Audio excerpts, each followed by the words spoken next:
இதுதான் வஜ்ரவல்லி. வஜ்ரம் அப்படின்னாக்கா உறுதியானது அப்படின்னு அர்த்தம். இது வந்து ஹட்ஜோடு அப்படின்னாரு அந்த சேட்டு.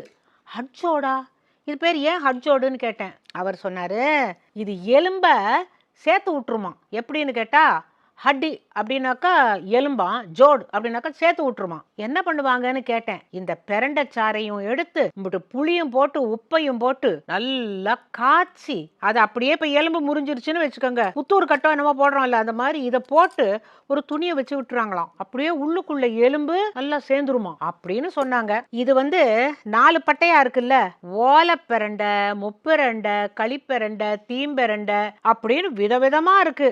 ஆனால் நமக்கு பிரண்டைன்னா இது ஒன்று தான் தெரியுது. இந்த முப்பிரண்டைங்கிறது 3 பட்டையாக இருக்கும். அது ரொம்ப அதிகமாக கிடைக்காது. இந்த அடிவயத்து கொழுப்பை குறைக்கிறதுக்கு தான் இந்த பிரண்டையை. இந்த 4 பட்டையும் முதல்ல சீவிரணும். அதுதான் கொஞ்சம் அரிக்கும். நல்லெண்ணெயை ஊற்றி 4 மிளகாயை போட்டு, உளுத்தம்பருப்பு, பூண்டு வாசனை பிடிக்கும் அப்படின்னாக்கா நல்லாவே போட்டுக்கலாம். கொஞ்சம் புளியை எடுத்து அதையும் போட்டு வதக்கிடணும். பாருங்கள், கரெக்டாக செவந்துருச்சு. அடுப்பில் கொஞ்சமாக நல்லெண்ணெயை ஊற்றி இந்த பிஞ்சு பிரண்டை இருக்குல்ல, இதை நல்லா வதக்கணும். இல்லாட்டி நாக்க அரிக்கும். வஜ்ரவல்லி இதுக்கு சஞ்சீவின்னு பேரான். சஞ்சீவின்னா மூலிகை மருந்துன்னு அர்த்தம். லேசாக பழுப்பு நேரம் வந்துருச்சா, இப்போ பிரண்டை துவையல் நல்லா வழுவழுன்னு அரைச்சிட்டு வந்துட்டா. சோறு கொதிச்சுக்கிட்டு இருக்கு. சுட சுட சோறை வச்சு இந்த பிரண்டை துவையலை போட்டு தொட்டுக்க விட்டு நெய் போட்டுக்கிடுவேன் நான்.